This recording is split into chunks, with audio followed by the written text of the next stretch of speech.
Very short one this morning, and it's Galatians 5, just 3 verses, 13 to 15. You, my brothers and sisters, were called to be free, but do not use your freedom to indulge the flesh. Rather, serve one another humbly in love. For the entire law is fulfilled in keeping this one command: love your neighbour as yourself. If you bite and devour each other, watch out, or you will be destroyed by each other. This is the word of the Lord.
Just to give you a bit of an outline, first we're going to look at being servants.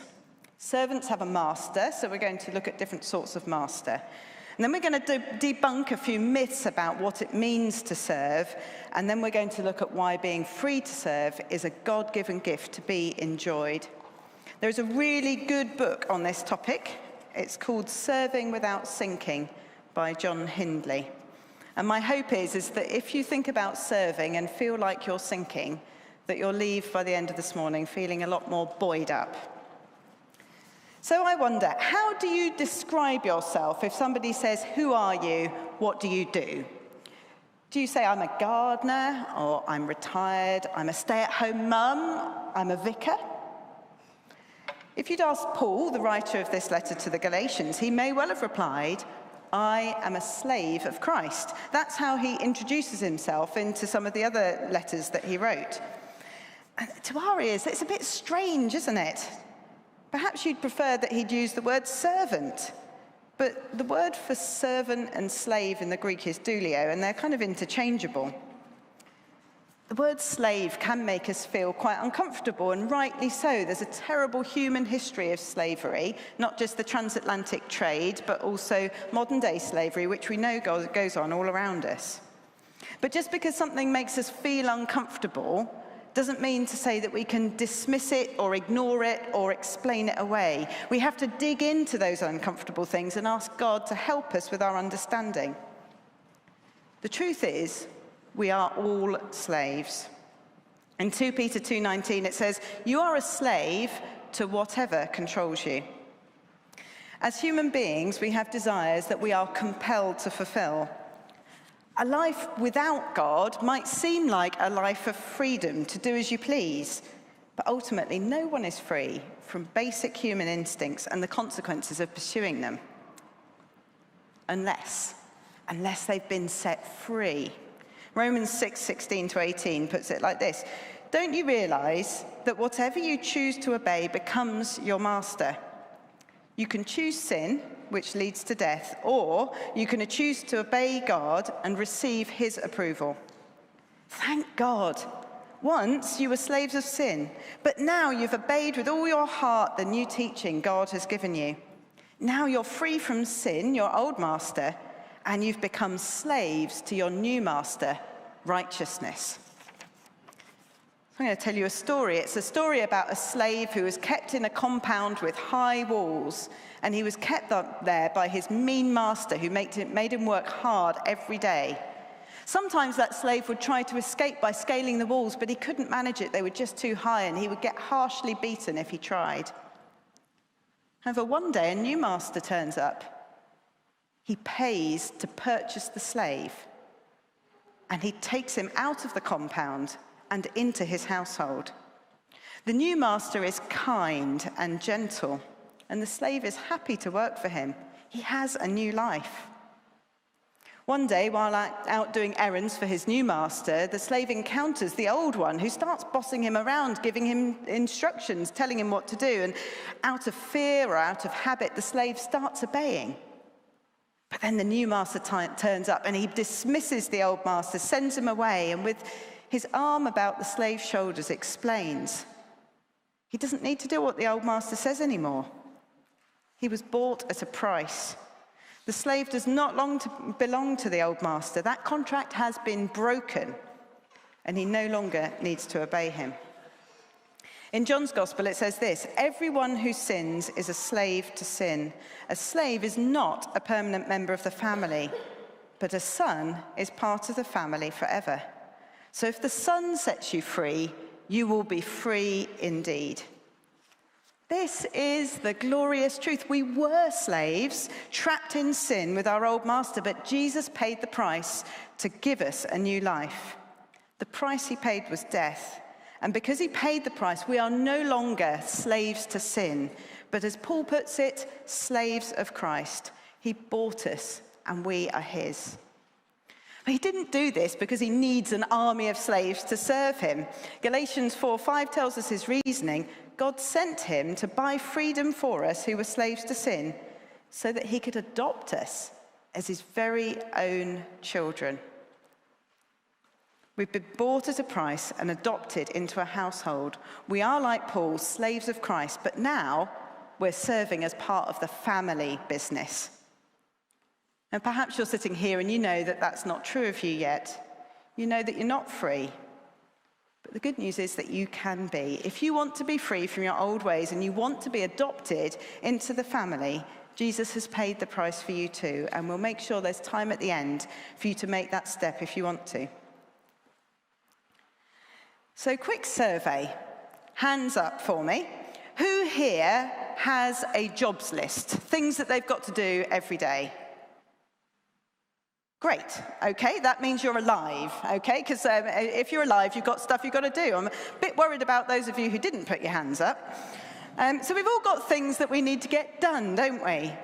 And sometimes when we think about serving God, it can feel like just another thing to add to the list. It can really drag you down if you think about it that way. But I'd like to suggest to you that the problem isn't being asked to do things. The problem is having incorrect theology around serving. In this book, The Serving Without Sinking, John Hindley describes some of the false ideas we can get about serving God. Now, serving for the wrong reasons is not necessarily sinful, so don't hear condemnation in this. But it's not what God intended for us. He doesn't intend for our service to make us feel grumpy or bitter or worn out. He doesn't want our service, but he does want to bless us. So let's have a look at some of the reasons that people serve which can be unhelpful. They come into two categories. You can get false ideas about God or false ideas about people or yourself. So if we just go to the next slide. Okay, so this is the first mistake that we can make. Some people serve because they want to be good enough for God. So let's get this one straight right away. However hard you try, by your own effort, you will never be good enough for God. It's spelled out in Ephesians. God saved you by his special favor when you believed. You can't take credit from this. It's the gift of God. Salvation is not a reward for the good things we've done. So none of us can boast about it. When the standard is perfection, we're never going to measure up. Wanting to please God isn't wrong, but his delight in you doesn't change depending on how well you're doing, how hard you're trying, or what you're achieving. Imagine this. God's love for you is like a tap which is turned full on, water gushing out. That's his love pouring over you. Nothing you do or don't do is going to change the flow of that love. It doesn't stop flowing when you make mistakes or when you turn away. It's full on already, and your behavior makes no difference to it. Do you serve because you want to be good enough? Some people serve to pay God back, to return the favor. Their service comes from guilt. The problem with this is that it shows deep down that you don't believe that the gift of salvation was free in the first place. It's a really easy one to fall into, isn't it? Because so many of our human relationships are sort of based on this type of interaction. You invite me over, so I feel I have to return the favor. But God isn't like that. His invitation is open to all, and his kindness and generosity are so vast that even our best efforts to pay him back would be like a drop in the ocean. Do you think you can repay him? The last false idea about God that we can get is that if we serve him, we'll get something from him. This is like the older brother in the story of the prodigal son. His younger brother comes back, his dad throws a party, and the older brother has a bit of a tantrum, doesn't he? He says, all these years I've worked hard for you, you haven't even given me so much as a goat to have a meal with my friends. Proper hissy fit. His father gently reminds him, everything I have is yours. The son's forgotten that he already has all the riches of his father in the same way that we do. God doesn't withhold good things from people who don't serve him, and serving God is not a way of buying his favor. You may be a faithful servant of God, but that's not going to guarantee you a trouble-free life. That's not how it works. But is that how you've been thinking? The other category of mistakes we make around service is having false ideas about people or ourselves. The first trap we can fall into is serving to impress. Now, this is a real danger, and it can be a subtle trap. So imagine one day you notice that after the service, everyone's gone, but the chairs are quite untidy and there's things that need picking up. So you just take a few minutes to put everything back in order and to tidy away the rubbish. You just did it because you saw it needed doing. Great. And the next day, someone you really admire, let's say Elaine, sends you a text to say, thanks for helping yesterday, really appreciate it. And you get that warm feeling, don't you? The vicar noticed me. She likes me. So the next week, you stay behind, wait till Elaine's in the room, and then look busy, hoping that she'll notice. But what then? What if Elaine doesn't text you to say thanks? What if no one notices? You feel deflated or grumpy, or perhaps decide, well, I won't bother to help in future if no one appreciates me. So that beautiful act of service the previous week has become an ugly thing. Jesus warned us directly about this. He said, take care. Don't do your good deeds publicly to be admired, because then you will lose the reward from your Father in heaven. Now, there's nothing wrong in helping out, and there's nothing wrong in sending a text to say thank you. But we need to remember that we're valued because we are made and loved by God, and our service is given to him. If we serve based on what other people think of us, we're effectively making them our gods, and that is idolatry. Do you serve to impress others? Another reason we may serve is to create a sense of belonging. A desire to be accepted is a strong human driver, and churches should definitely be places of belonging. But that sense of being accepted should never be based on someone's ability to serve. At Holy Trinity, we want to welcome everyone, not just people who can do jobs. There are seasons in life where if you're part of the family, you can say yes to helping out. But there are seasons in life when just getting through the day is a massive achievement. So I want you to hear this. Especially if you're new or feel a bit on the periphery, you're welcome. This is your place. This is your family. You don't need to do anything to earn it. But if you're part of the family, you're part of the family business, and we serve together. Sometimes we serve to be needed. This isn't quite the same as serving to impress, because people who serve to be needed don't necessarily seek praise for what they're doing, but they do live with this strong sense of being indispensable. We tell ourselves that unless we put out the chairs or prepare the Bible study or bake the biscuits for the youth group, well, no one else is going to do it.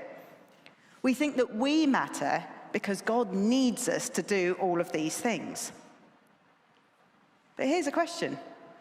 Was God at work building his kingdom before you were born?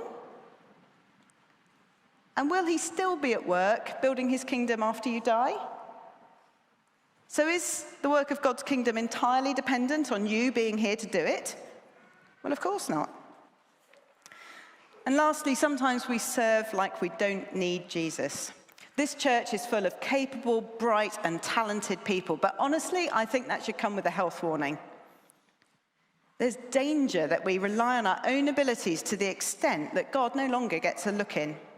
We work so hard for God that our devotional life suffers.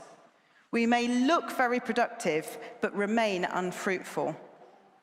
A fruitful life is one that remains connected to God. Activity without connection is sterile. Do you remember when the disciples tried to drive the demon out of the boy, and they tried every technique they knew, but it didn't work? What does Jesus tell them? This kind can only come out through prayer. Like, we will only see God's kingdom come if we serve with complete dependence on Jesus and Holy Spirit to empower us. And folk, I have to say, I am totally preaching to myself here. So, from what I've said so far, you would be forgiven for thinking, well, what's the point? Like, God doesn't want me to serve to impress him or other people. He doesn't need my talents to achieve his aims. And I can't use my service to give him anything. So why bother at all? Yet in Philippians 2, Paul exhorts the church to be like Jesus, who made himself nothing by taking the very nature of a servant, being made in human likeness. And the reading today tells us that we have freedom to serve one another. Service is a present. It's a gift that God gives to us. He's planned in advance good works for us to do. And our works of service are given to build community and to last for eternity. So another question for you. Hands up if you think that somehow doing the washing up at somebody else's house is easier than doing it at your own house. I'm glad it's not just me. It's different, isn't it? So if I wash up at home, I'm just doing a job. But if I wash up for my friend, I'm helping another person. It has the added effect of building that relationship. We're a family, and everyone in a family is called to serve in some way. Not everyone's service is going to look the same. God gives each person a different way of serving.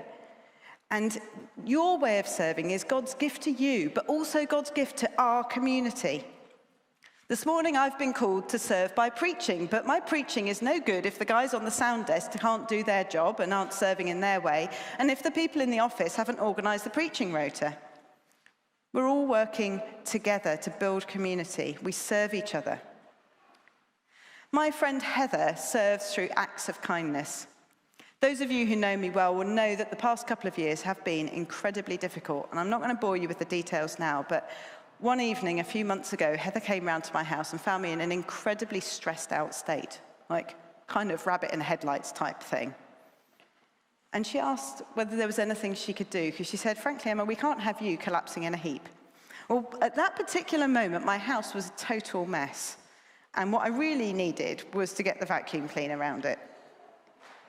So that weekend, Heather and her brother Martin came round, and they cleaned the whole house and tidied the garden. I'm so grateful. My house was clean. But more than that, I knew that I was seen and that I was loved. I was loved by Heather and Martin, and I was loved by God. My fellowship with Heather and Martin grew deeper, and Heather and Martin partnered with God in his plans, blessing me and creating a wonderful testimony. Of course, the house didn't stay clean and tidy. I've got 3 children, remember? Okay, but it doesn't say that this act of service was only temporary. What Heather and Martin did built community, but will also last for eternity. Let's look at Revelation 19, 7 to 8. Oh, it's on the next slide. So it's a bit of an obscure verse, and you may not have noticed it before, so I'm going to read it out. Let us rejoice and exult and give him the glory, for the marriage of the Lamb has come, and his bride has made herself ready. It was granted her to clothe herself with fine linen, bright and pure, for the fine linen is the righteous deeds of the saints. So these verses are telling us about the future, when this world is wrapped up and God's kingdom comes in all its fullness. There's going to be a wedding between the Lamb, Jesus, and his bride, the church. And the bride is going to be wearing a beautiful dress. And what's this dress made of? It says fine linen, but this fine linen is woven from the righteous deeds of the saints.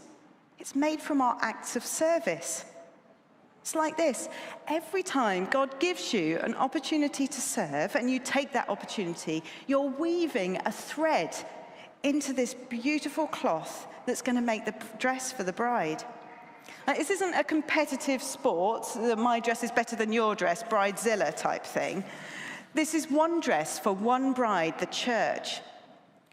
God loves his bride so much, so he gives us opportunities to weave something beautiful. Every thread is important. Whether your act of service is public and applauded, or whether it's something that is unseen by anyone other than God, it's all weaving the same beautiful garment. I just love the thought that my acts of service are a way of making the bride's dress more beautiful. And I do wonder whether those acts of service that are done in secret, will it turn out that they're the gold thread that's woven through?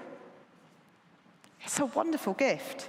It means that our daily tasks are not irrelevant. However repetitive or boring, they have eternal significance. When I was a junior doctor, I was working really long hours, and it really bothered me that I didn't have very much time to serve God. One day I was duty doctor with the bleep going off every few minutes. I always pat my hip like that. It's just habit, okay? So yeah, that's where my bleep used to be. And so this bleep was going off every few minutes. And, filling out blood forms, taking blood, writing in the notes, lots of things to do. And Matthew 25:40 came to mind. Whatever you did for one of the least of these brothers of mine, you did for me. To which I replied, yeah, but I get paid for doing this, and dismissed it. A few days later, I was hanging out some of Phil's shirts on the line, and the same verse came to mind. Whatever you do for one of the least of these brothers of mine, you did for me. I was like, yeah, but I'm married to him. And then I think the penny dropped. God doesn't see our lives in separate compartments. The things we do as part of our job or our family responsibilities or our service within the church, are all part of the work of the kingdom. And they have eternal significance. Whatever we do and whoever we do it for, if we do it in the name of Jesus, we are serving him.